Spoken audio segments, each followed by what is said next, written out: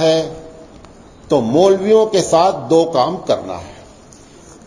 پہلا کام یہ تھا کہ کچھ ایسی چالیں چلی جائیں کہ عوام کا کانفیڈنس، عوام کا اعتماد علماء پر سے ہٹایا جائے، تاکہ یہ وداؤٹ لیڈر، کوئی ان کا قائد عالم نہیں رہنا چاہیے۔ یہ انہوں نے پہلی چال چلی، بڑی لمبی بات ہے، میں اس پہ ایک ان کے اشارہ کر رہا ہوں۔ اور دوسرا یہ کہ اگر ان کی معاشی حالت، اکنامی پوزیشن کمزور کر دی جائے تو یہ خود بخود کیا ہے، عوام میں ان کی ویلیو ختم ہو جائے گی، ان کی باتیں نہیں سنیں گے لوگ، اور ان کے دلوں میں، عوام کے دلوں میں ان کا وقار نہیں رہے گا۔ لہذا انہوں نے یہ دو کام چلے اور اس میں دونوں میں وہ کامیاب ہوئے۔ یہ جو آپ محاورہ دیکھتے ہیں کہ ملا کی دوڑ مسجد تک، یہ اردو والوں نے محاورہ نہیں بنایا ہے، آپ کی اطلاع کے لیے، یہ محاورہ انگریزوں کا بنایا ہوا ہے۔ اور آکسفورڈ کالج جو قائم کیا گیا کلکتہ میں، جس کا مقصد تھا کہ اردو کو سکھایا جائے، ٹرانسلیشن کیا جائے، اس میں یہ سب سارے محاورے گڑھے گئے۔ دو ملا میں مرغی حرام، لوٹی مسجد کے بدھنے، یہ ساری باتیں، سارے محاورے وہاں سے کیے گئے کہ تاکہ علماء کی ناقدری عوام کے دل میں بیٹھا لی جائے۔ تو وہ جو معاشی حالت کمزور کیا، اس کی ایک پلاننگ ان کی رچی ہوئی تھی اور ہم اس کی پلاننگ میں کے زد میں آ گئے، پہلی وجہ۔ دوسری وجہ کہ آپ نے اگر اپنی آخرت بنانے کے لیے اس لائن کو اختیار کیا ہے تو ابن ابی شیبہ کی روایت ہے کہ من اراد الآخرہ اضر بالدنیا، جو آخرت اپنی بنانے کے پیچھے لگے گا وہ اپنی دنیا ضرور نقصان کرے گا۔ اللہ کے رسول صلی اللہ علیہ وسلم نے فرمایا فَأَضَرُّوا بِالْفَانِي لِلْبَاقِي، لہذا اس چیز کو برباد کرو جو ختم ہونے والی ہے، اس چیز کو پکڑنے کی کوشش کرو جو ہمیشہ ہمیشہ رہنے والی ہے۔ تو میں آپ سے کہنا چاہتا ہوں، علماء کرام سے، کہ اگر واقعی میں اس لائن میں آئے ہیں اور آخرت مقصد ہے تو جو آخرت بناتا ہے اس کی دنیا اس طریقے سے بگڑنے کے چانسز ہوتے ہیں۔ ایک دوسری حدیث ہے کہ آپ صلی اللہ علیہ وسلم نے فرمایا، یہ ترمذی کی روایت ہے کہ الدنیا ملعونۃ وملعون من فیہا، پوری دنیا ملعون ہے، پوری دنیا پر لعنت ہے، اور ان پر بھی لعنت ہے جو دنیا میں ہے سب کچھ۔ پھر آپ نے فرمایا الا عالما او متعلما، اس میں سے ایکسیپشنل کون ہے، کون اس سے مستثنا ہے؟ تو آپ صلی اللہ علیہ وسلم نے فرمایا کہ عالم اور وہ متعلم، وہ طالب علم جو علم دین سیکھنے کی غرض سے اس دنیا کو برتتا ہے، ورنہ پوری دنیا ملعون ہے۔ یہ پوری دنیا ملعون ہے، ایک لمبی تشریح بھی ہے، لیکن تو سوال یہ ہے کہ جب آپ نے اس کو اختیار کیا ہے اور آپ کا اتنا بڑا درجہ ہے تو یقینی بات ہے کہ آپ کو چاہیے کہ دنیا والوں سے اپنی تنخواہ، اپنی معاش کو کمپیئر نہیں کریں۔ یہ معاش کا مسئلہ جس طرح سے میں نے بتایا کہ انگریزوں کے ذریعے کھڑا ہوا۔ تیسری وجہ یہ ہے کہ اس میں آئے ہی وہی لوگ، پہلے سے 3% لوگ بھارت کے مسلمان جو پڑھتے ہیں، جو پڑھنے والے ہیں، اس میں کے 3% مدرسے کا رخ کرتے ہیں۔ اس 3% میں کم سے کم 1.5% وہ لوگ ہیں جو پہلے سے ہی معاشی حالت ان کی کیا ہے، خراب ہے، انہوں نے اس لائن کو اختیار کیا ہے۔ اب یہ لائن پہلے سے ہی کمانے والی لائن نہیں تھی، لہذا معاشی حالت جو پہلے سے بگڑی ہوئی تھی وہی بگڑی رہ گئی۔ کیوں نہیں آئے دوسرے لوگ، اس کی الگ وجہ ہے، اس کی بھی وجہ ایک جملے میں بول دیتا ہوں۔ جو مدارس نے رہنے کا، کھانے کا، پینے کا جو نظم تیار کیا وہ مالداروں کو جمع نہیں۔ وہ اگر آ کر کے دیکھتے ہیں، مدرسے کی رہائش دیکھتے ہیں، کھانا دیکھتے ہیں، گندگی دیکھتے ہیں، تو وہ سمجھ جاتے ہیں کہ میرا بچہ یہاں نہیں پڑھ سکتا صاحب۔ لہذا ایک بڑا طبقہ مالداروں کا چاہتے ہوئے بھی وہ مدرسے میں داخلہ نہیں دیتا ہے۔ اور دوسری بنیادی وجہ یہ ہے کہ جب وہ کمپیئر کرتا ہے دوسروں سے کہ اگر یہ پڑھ لے گا تو کتنا کمائے گا، جب وہ یہ دیکھتا ہے تو اس کو سیدھی سی بات معلوم ہو جاتی ہے کہ اس لائن میں نہیں جانا چاہیے۔ لہذا اس میں جو آتے ہیں پہلے سے ہی ان کی معاشی حالت کیا ہوتی ہے، خراب ہوتی ہے، اور وہی کیری آن ہو جاتی ہے۔ چونکہ سرکاری طور پر یہ انگریزوں کے زمانے سے ہوا، پھر سرکار نے کیا، کچھ سرکار نے مدد بھی کی، ایسا بھی نہیں ہوا کہ اس لائن والوں کو انہوں نے ایک دم چھوڑ دیا کہ آپ کو خود کنواں کھودنا ہے اور خود پانی پینا ہے، آپ کو مدرسہ چلانا ہے، آپ جیسے چاہیے چلائیے، ہم نہ آپ کی بلڈنگ کا فنڈ دیں گے، نہ آپ کے ہاسٹل کا فنڈ دیں گے، اب نتیجہ یہ نکلا کہ یہ جو چھوٹے چھوٹے مدرسے قائم ہونے لگے، عوام کتنا سنبھالے گی؟ اب مثال کے طور پر ایک کلاس میں ہمارے پاس 10 بچے ہیں، ٹھیک ہے، 10 بچوں کے لیے بھی اتنے ہی ٹیچر کی ضرورت ہے۔ اب اسی شہر میں ایک مدرسہ اور بھی ہے جہاں پر 5 بچے ہیں، وہی کلاس ہے، اتنے ہی ٹیچر کی ضرورت ہے۔ تو یہ ڈبل جو خرچہ ہوا، اس سے عوام کی جیب پر بوجھ کیا ہو گیا؟ زیادہ ہو گیا۔ ہم یہاں مدرسے میں، ہمارے مدرسے سے جو ہے وہ تصدیق نامہ دیا جاتا ہے۔ میرا اندازہ ہے کہ رمضان کو چھوڑ کر، رمضان میں تو ہم گن بھی نہیں سکتے کہ کتنے سفیر آتے ہیں ہبلی شہر میں، لیکن رمضان کے علاوہ بھی ہمارے یہاں منیمم ایوریج 5 کا ہے کہ 5 لوگ منیمم پورے سال ضرور آتے ہیں جو ہم سے تصدیق نامہ لیتے ہیں۔ وجہ کیا ہے؟ وجہ یہ ہے کہ مدرسے اتنے زیادہ قائم کر دیے گئے کہ جس کی وجہ سے عوام کی جیب پر بوجھ کیا ہو گیا؟ زیادہ ہو گیا۔ تیسری وجہ، چوتھی وجہ جو بھی ہو، ایک اکنامک کا فارمولہ ہے کہ پروڈکشن اگر زیادہ ہوا اور ڈیمانڈ کم ہوئی تو نتیجہ کیا نکلے گا؟ چیز سستی ہو جائے گی۔ میں 3 دن پہلے سبزی منڈی گیا مدرسے کے لیے سبزی لانے، تو بھنڈی کا ریٹ 22 روپے کلو تھا 3 دن پہ۔ اب میں تو پریکٹیکلی آدمی ہوں نا، بتا رہا ہوں آپ کو۔ تو میں نے مدرسے کے لیے لے لیا، بچوں کو بھی بھنڈی پسند ہے، سبھی لوگوں کو۔ میں کل پھر گیا، ہم نے کہا کہ بھنڈی کل یا پرسوں کی بات ہے، 2 دن چھوڑ کر کے، تو پتہ چلا کہ مارکیٹ میں آج بھنڈی بہت کم آئی ہے، لہذا بھنڈی کا ریٹ جو ہے وہ 42 روپے کلو ہو گیا۔ وجہ کیا ہوئی؟ ڈیمانڈ زیادہ ہو گئی اور پروڈکشن آیا ہی نہیں مارکیٹ میں۔ یہ نتیجہ کیا ہو رہا ہے کہ ہم مدرسے والے فارغ زیادہ کر رہے ہیں اور اتنے کی ڈیمانڈ مارکیٹ میں موجود نہیں ہے، اور جب ڈیمانڈ کم ہو جائے گی اور پروڈکشن زیادہ ہو جائے گا تو چیز کیا ہو جائے گی؟ سستی ہو جائے گی، جس کی وجہ سے یہ مسئلہ معاش کا کھڑا ہوا۔ آپ کہیں گے کہ مولانا صاحب، میں آپ کو ایک مثال دیتا ہوں۔ آپ ایک دن ایک فیک نیوز ڈالیے کہ ہم فلاں مدرسے سے بول رہے ہیں اور ہم کو 2 حافظ کی ضرورت ہے مدرسے میں پڑھانے والے ہیں، اپنا پورا نمبر دیجئے، سب کچھ دیجئے۔ آپ دیکھیے کہ کتنے لوگ آپ کو کانٹیکٹ کرتے ہیں۔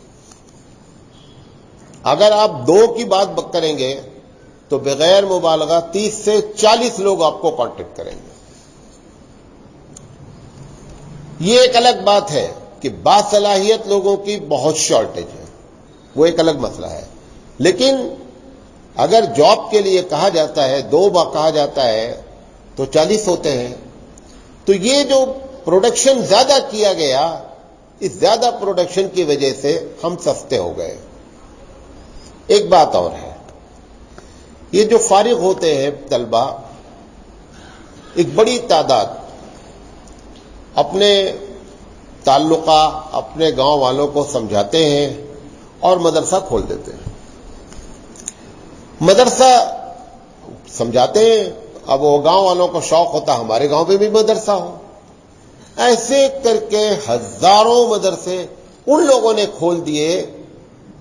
ہر آدمی کے اندر مدرسہ چلانے کی صلاحیت تو نہیں ہوتی نا۔ ہو سکتا ہے کہ آپ بہت اچھا پڑھانے والے ہوں، لیکن آپ اچھے ایڈمن نہ ہو۔ انہوں نے اس بات کا دھیان ہی نہیں رکھا کھولنے والوں نے کہ ہمارے اندر ایڈمن کی صلاحیت ہے یا نہیں ہے، بلکہ مدرسہ کھول دیا۔ اور کھولنے کے پیچھے 2 وجہ ہے۔ ایک وجہ یہ ہے کہ اگر میں خود کھولوں گا تو میں محتمم بن جاؤں گا، کسی کے انڈر میں نہیں رہنا پڑے گا۔ نمبر 2، علاقے میں نام ہو جائے گا۔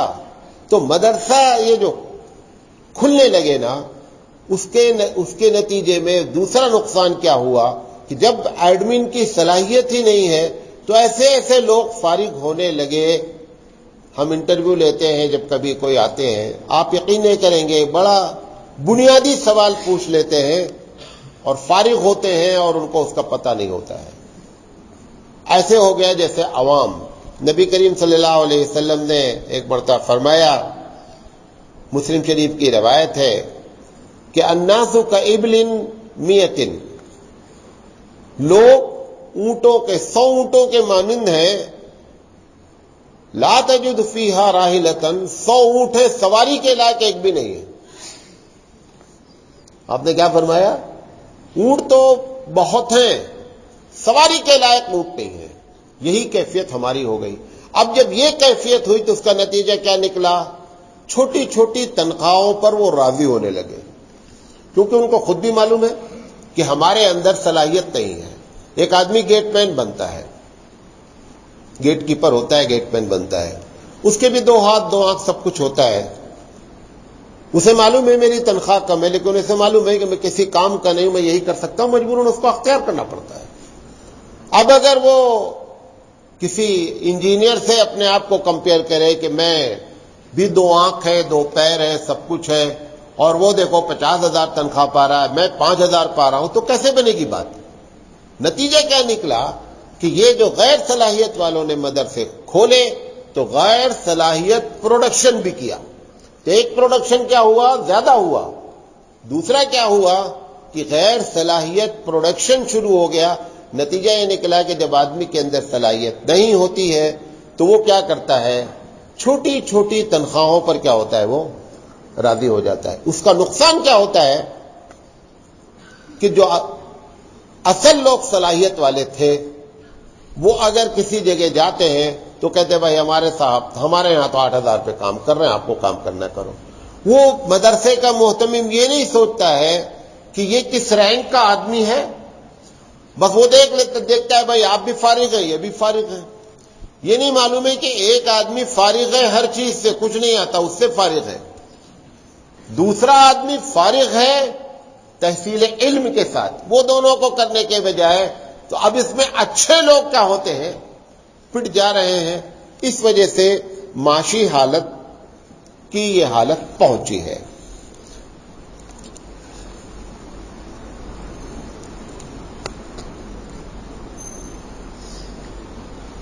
بھارت میں ایک بات اور بھی، ایک وجہ اور بھی، بھارت میں یہ جو ملٹی نیشنل کمپنیاں آئیں، آج ٹیچرز جو ہیں اگر وہ 20 سال 25 سال پہلے اپنی تنخواہ کریں تو کم سے کم 10 گنا تنخواہ کیا ہو گئی ہے؟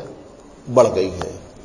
یہ ملٹی نیشنل کمپنیاں جو آئیں اور مختلف قسم کے لوگوں نے تعلیم حاصل کرنا شروع کیا، مزدوروں کی شارٹیج ہوئی، تو لوگوں کی تنخواہیں سرکاری طور پر بھی بڑھیں.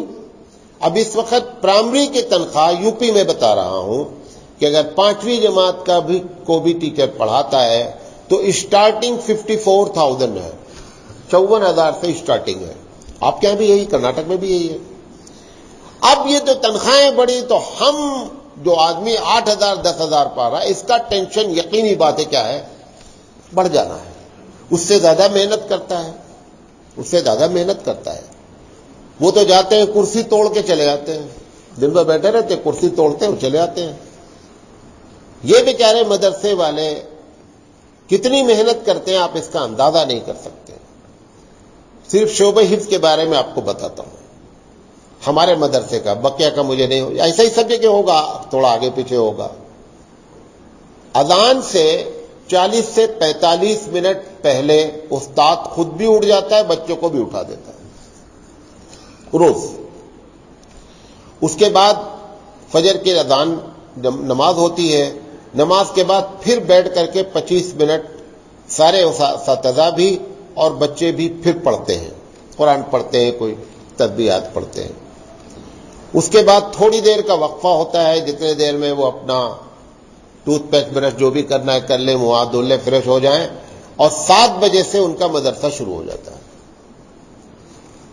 آپ جس دن 40 منٹ پہلے فجر سے پہلے اٹھ جائیں گے تو فجر کے بعد پہلا کام کیا کریں گے؟ 3 گھنٹہ جا کے سوئیں گے. جو صرف فجر پڑھتے ہیں وہ 1.5 گھنٹہ تو کم سے کم سوتے ہی سوتے ہیں. اور اگر کہیں خدا نہ خواستہ فجر سے پہلے آپ اٹھ گئے 40-45 منٹ تو فجر کی نماز کے بعد 3 گھنٹہ سوئیں گے. اب دیکھیے یہ 12 بجے ان کی چھٹی ہوگی, 12 بجے کے بعد کھانا کھانا ہے, اور 2 سے 2:30 بجے ان کی کیا کہتے ہیں نماز ہوگی. یہ 1.5 سے 2 گھنٹہ ہے, کھانا بھی کھا لینا ہے, قیلولہ بھی کر لینا ہے اور نماز پڑھنا ہے. پھر 2:30 بجے سے کلاس شروع ہو جائے گی اور 5 بجے تک کلاس چلے گی. پھر 5 بجے اذان ہوگی, 5:15 پہ جماعت ہو جائے گی. عصر سے لے کر مغرب تک وہ فری ہے, آپ اس کو جتنا فری ماننا ہے مان لیں, گھنٹہ 1.5 گھنٹہ. اس کے بعد مغرب سے عشاء تک پھر بیٹھ کر کلاس لینی ہے, اور عشاء کی نماز لیٹ رکھی جائے گی تاکہ یہ لمبا وقفہ ہو. شہر میں اگر 8:30 بجے جماعت ہوگی تو ہمارے یہاں کم سے کم 9:15 بجے جماعت ہوگی. اب 9:15 پہ وہ فارغ ہوا, نماز جماعت ہوئی, نماز پڑھتے پڑھاتے 9:45 ہو گئے. 9:45 بجے اٹھا, کھانا کھایا, کھانا 10:15 بج گئے. اب 10:15 بجے سے لے کر کے فجر کے 40 منٹ پہلے تک یہ اس طریقے سے اتنا بزی شیڈول ہے اس مولوی کا جس کو 10,000 ملتے ہیں, اور وہ صاحب جو کرسی توڑ کر آئے ہیں وہ 54,000 پا رہے ہیں. بات میری سمجھے؟ تو جب اس طریقے سے موازنہ کرتے ہیں مولوی لوگ تو ان کو ذہنی طور پر سخت کوفت ہوتا ہے. مسئلے کا حل کیا ہے؟ ایک ایک بات سنیں کیونکہ اس کا تعلق پورا عوام سے ہے. تو پہلی بات تو میں نے یہ بتائی, پہلا پوائنٹ کہ اس لائن میں آنے والے پہلے سوچ لیں, یہ پھولوں کی سیج نہیں ہے, یہ کانٹوں کا تاج ہے. اور کانٹوں کا تاج اس لیے ہے کہ آپ نے یہ طے کیا ہے کہ مجھے آخرت بنانی ہے. جنت جس کا ٹارگٹ ہوتا ہے اس کو پاپڑ بیلنا ہی پڑتا ہے. ابھی آپ یہ طے کر لیں کہ مجھے جنت میں نہیں جانا ہے, کیا محنت کرنی پڑے گی؟ کچھ بھی نہیں کرنا پڑے گا, اپنے آپ چلے جائیں گے جہاں جانا ہے. بھئی کوئی طالب علم یہ طے کر لے مجھے فیل ہونا ہے, آپ بتائیں کتنی محنت کرنی پڑے گی؟ کچھ بھی نہیں کرنا پڑے گا, فیل ہو جائے گا انشاءاللہ. اب آپ نے کیا کیا؟ آپ نے ٹارگٹ بنا لیا کس چیز کو؟ مقصد بنا لیا کس کو؟ جنت کو.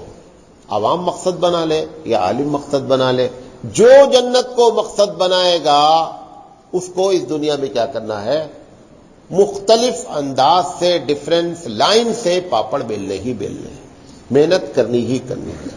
نمبر 1, یہ جو کمیٹی ہے چاہے وہ شورا کی شکل میں ہو چاہے مسجد کی شکل میں ہو, ان کے لیے یہ چاہیں تو اس مسئلے کو بہت حد تک حل کر سکتے ہیں. ان کو میں 3-4 مشورہ دینا چاہتا ہوں. سب سے پہلی چیز یہ ہے کہ اگر عوام کو یہ معلوم ہو جائے کہ اس مسجد کے مؤذن اور امام کی تنخواہ زیادہ ہے, مثال کے طور پر اگر امام کی تنخواہ 40,000 منیمم رکھی جائے میری سمجھ سے, مؤذن کی تنخواہ کم سے کم 25 سے 30,000 رکھی جائے, اور یہ بات عوام میں بتا دیا جائے کہ ہمارے یہاں تنخواہ زیادہ ہے, آپ یقین جانیں کہ وہ جو جمعہ میں 10 روپے ڈالتا تھا وہ 50 روپے ڈالنا شروع کر دے گا, کیونکہ یہاں کا معاملہ ایسا ہے. پبلک چندہ کیوں نہیں دے رہی ہے زیادہ؟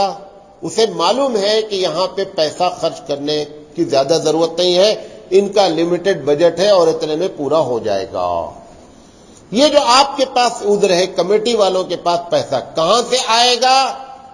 آپ بڑھا کر کے دیکھیں. میں مثال دیا کرتا ہوں, بعض بچے پیدا ہوتے ہیں تو اپنی ماں کا دودھ بہت پیتے ہیں, بعض ایسے ہوتے ہیں بیچارے بہت کم پیتے ہیں. جو بچے کم دودھ پیتے ہیں ان کی ماں کو رب ذوالجلال کم دودھ دیتا ہے, اور جو پیکڑ ہوتے ہیں ان کو اللہ تعالیٰ ان کی ماؤں کو زیادہ دودھ دیتا ہے. یہ پالیسی ہے رب کی.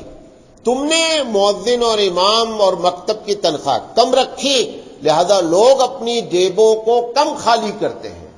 اگر یہ معلوم ہو جائے, آپ یقین جانیں کہ ایک دم پرابلم نہیں ہوگی. یہ کمیٹی والوں کا محض ایک وہمی گمان ہے. اس مسئلے کو ایسے حل کیا جا سکتا. نمبر 1.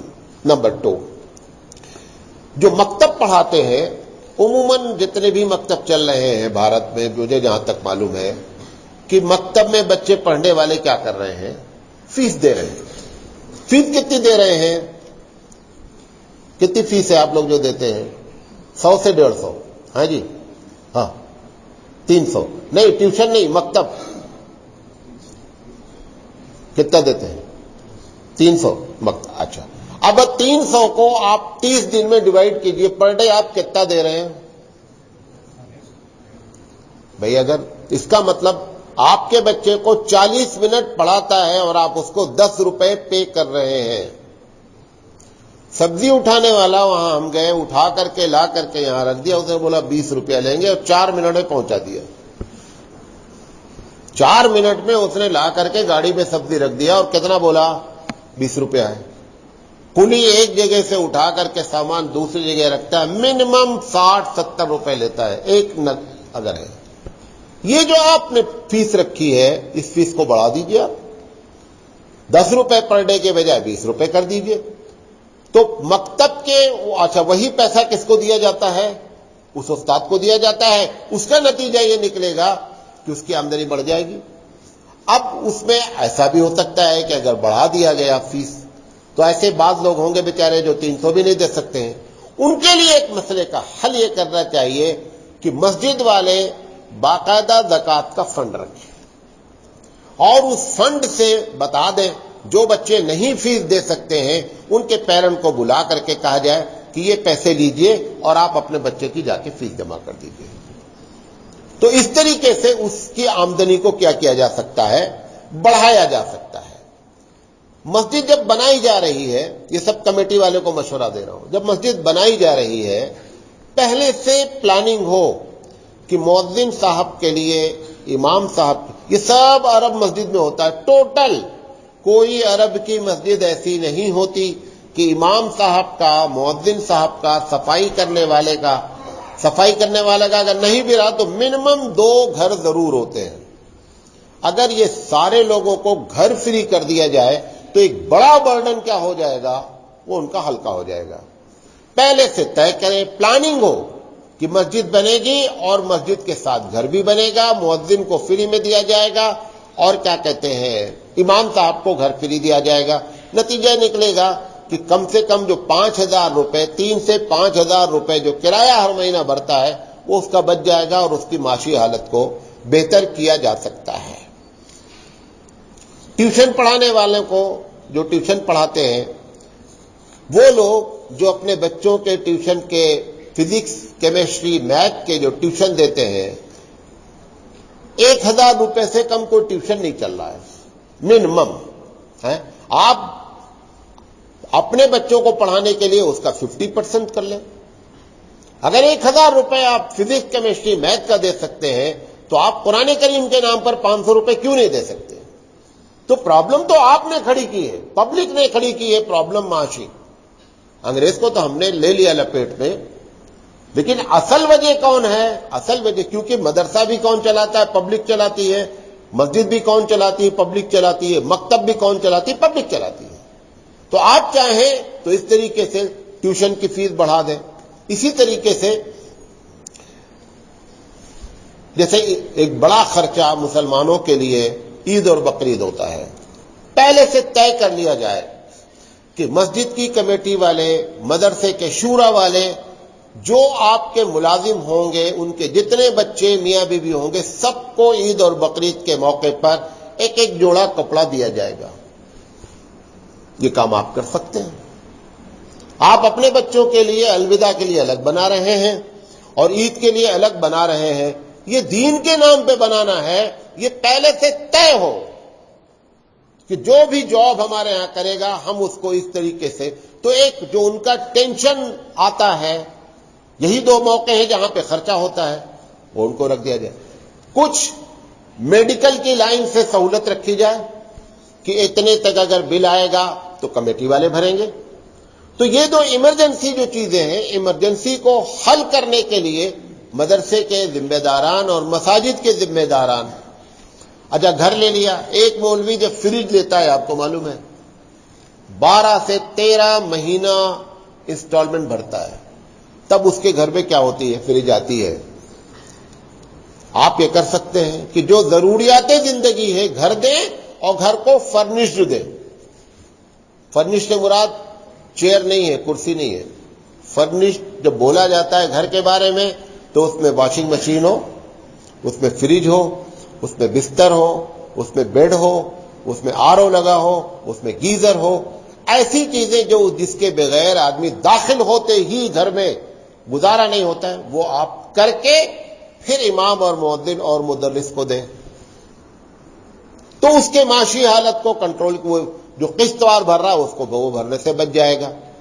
اسی طریقے سے مسجد والے یہ سب کہاں سے لائیں گے پیسہ، وہ بنے یہ جیسے ہی آپ اعلان کریں گے کہ ہم یہ کرتے ہیں، آپ کا چندہ بوم پر چلا جائے گا۔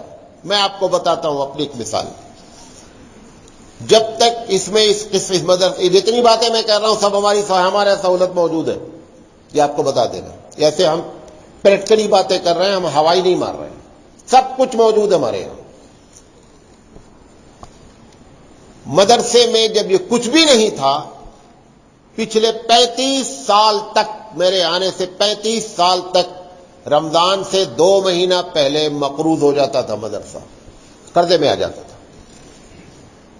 اب 2 مہینہ قرضے سے تنخواہ دی جاتی تھی، کھانا دیا جاتا تھا۔ میں الحمدللہ جب سے آیا ہوں یہ سب کیا ہوں، 1 پیسہ بھی قرضہ نہیں مدرسے کے اوپر، 1 پیسہ قرضہ نہیں ہے۔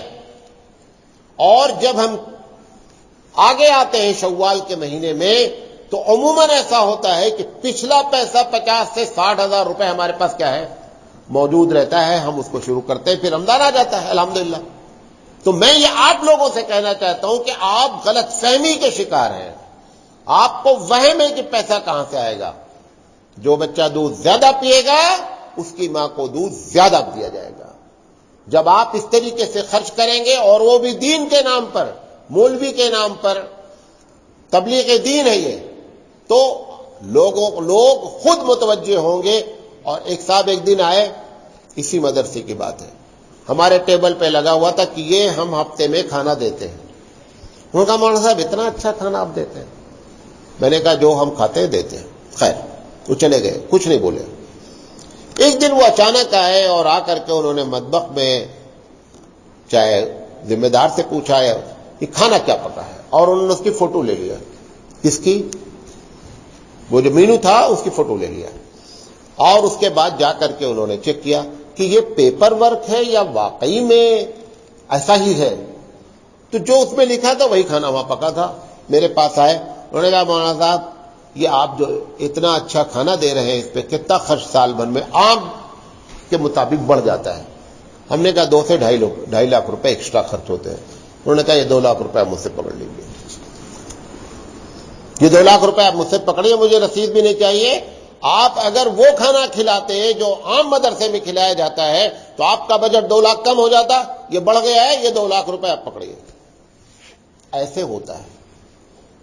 لہذا ذمہ داروں کو اس طریقے سے مکتب کی فیس بڑھا کر کے، اچھا عمارت یوپی میں بری حالت ہے، بہار میں بری حالت ہے کھانے کی، بچوں کے رہنے کی، لیکن اگر مدرسے کی تعمیر آپ دیکھیں گے نا، ایک سے ایک شاندار۔ اگر فوٹو آ جائے، میں کہہ رہا ہوں مدرسے کی تعمیر کو شاندار بنانے کے بجائے اساتذہ کے گھر کا انتظام کریں۔ اساتذہ وہ ایک اور اساتذہ کے ساتھ کیا جا سکتا ہے، خاص کر مدارس والے، میں نے بھی کر رکھا ہے۔ ہم 250 روپے میں کھانا دیتے ہیں تینوں ٹائم کا۔ کتنے میں؟ 250 روپے میں ہم مہینے بھر کا کھانا ایک استاد کو دیتے ہیں۔ اس کے گھر میں 5 نفر ہیں، 4 آدمی ہیں، 1000 روپے اپنی تنخواہ سے کٹا دیں، اور جو کھانا ہمارا پکتا ہے وہ آپ کھانا لے سکتے ہیں۔ میں خود وہ کھانا کھاتا ہوں، یہ بھی آپ کو بتا دوں، میں خود جب یہاں رہتا ہوں میں خود وہ کھانا کھاتا ہوں۔ لہذا اس طریقے سے اس معاشی مسئلے کو حل کیا جائے، اور ہر علاقے میں مدرسہ کھولنے کے بجائے مدرسے کو سینٹرلائز کیا جائے، تاکہ عوام کے اوپر اس کا بوجھ جو ہے وہ کم سے کم پڑے۔ مالدار لوگ اس لائن میں نہیں آ رہے ہیں۔ اگر مالدار لوگ اس لائن میں گھسیں تو اس کا بڑا فائدہ کیا ہوگا؟ مثال کے طور پر آپ کے 4 لڑکے ہیں، ایک لڑکے کو آپ اس لائن میں ڈالیے، اور ڈالنے کے بعد اپنی پراپرٹی میں سے پہلے سے اس کو کچھ پرسنٹ ہبا کے طور پر لکھ دیجئے کہ یہ بچہ اگر اس لائن میں گیا تو اس کی معاشی حالت خراب ہوگی. اگر آپ کے پاس بزنس ہے تو ایک شیئر اس بچے کے نام عام بچوں سے زیادہ کیجیے. اگر پراپرٹی آپ کے پاس ہے، سب کو اگر آپ ایک ایکڑ جا رہا ہے، ایک دکان جا رہی ہے، تو اس کے نام پہ 2 دکان کر دیں کہ اس کو 2 دکان کا کرایہ آتا رہے اور یہ اس لائن میں لگا رہے. اور اس طریقے سے مالدار لوگ بھی اس مسئلے کو حل کر سکتے ہیں. ایک شکل مدرسے والے کو بھی مشورہ ایک ہے. ہمارے یہاں مثال کے طور پر ہم کو ناظرہ پڑھوانا ہے. غور سے سنیے گا، بتانا نہیں چاہیے، بتا دے رہا ہوں، آگے نہیں بتائیے گا آپ لوگ. ناظرہ پڑھانا ہے نورانی قاعدہ یا قرآن کریم.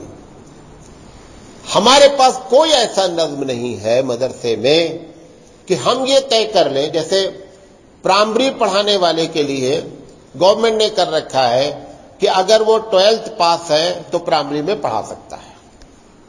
اگر وہ 8ویں پڑھانا چاہتا ہے آگے، ایسے اس کی تعلیم کو کیا کرتے بڑھا رہے ہیں. یہاں پہ نورانی قاعدہ پڑھانے والا بھی بخاری پڑھ کر آئے گا تو اس کو نورانی قاعدہ دیا جائے گا. یہ غلط کیا جا رہا ہے. یہ پہلے سے طے کر لیں وہ لوگ جو اس میں آئے ہیں کہ ہم کس لائن تک جائیں گے. اگر آپ کو یہ معلوم ہے کہ میں ناظرہ ہی پڑھاؤں گا تو مدرسے والوں کو چاہیے کہ جتنا ناظرے کی تعلیم ہے اس تعلیم دے کر کے سرٹیفکیٹ دے دیا جائے اور ناظرے کی تعلیم کے لیے 6 مہینے کا کورس کرا دیا جائے کہ ناظرے کے بچے کو کیسا پڑھایا جائے گا. نمبر 1 ایک سرٹیفکیٹ یہ ہو. ہمارے پاس ایک ہی سرٹیفکیٹ ہے، 10 سال پڑھا ہے تو آخر میں کیا سرٹیفکیٹ دے دیا ہم نے؟ فضیلت کا. نہیں، یہ پہلا سرٹیفکیٹ ہونا چاہیے. دوسرا سرٹیفکیٹ اگر وہ حفظ کی لائن میں جانا چاہتا ہے تو حفظ والے کو حفظ کرا کر کے امامت کا کورس کرا دیا جائے، زیادہ 4 ہفتے، اور پڑھا کر کے ان کو سرٹیفکیٹ دے دیا جائے اور یہ لکھ دیا جائے کہ یہ حفظ پڑھانے کے لائق ہے، ان کو حفظ پڑھانے کی ٹریننگ دی گئی ہے. یہ دوسرا سرٹیفکیٹ ایشو ہو. تیسرا، وہ لوگ جو تیسری جماعت تک پڑھانا چاہتے ہیں، نیچے کے لوور کلاس تک پڑھانا چاہتے ہیں، ان کو پنجم یا ششم پڑھا کر کے عالمیت کی سند دے دی جائے. فاضل کی سند بعد میں دے. ہو سکتا ہے کہ وہ عالمیت کی سند لے کر کے تعلیم چھوڑ دے اور اپنا روزی روٹی کا انتظام کرے تو وہ نچلی لائن میں لگ جائے. اب یہ نچلی لائن کے اگر سرٹیفکیٹ دیے جائیں گے تو ان کو ذہنی طور پر تکلیف نہیں ہوگی ہماری تنخواہ کم ہے. کیونکہ ان کو معلوم ہے ہم نے پڑھا کم ہے.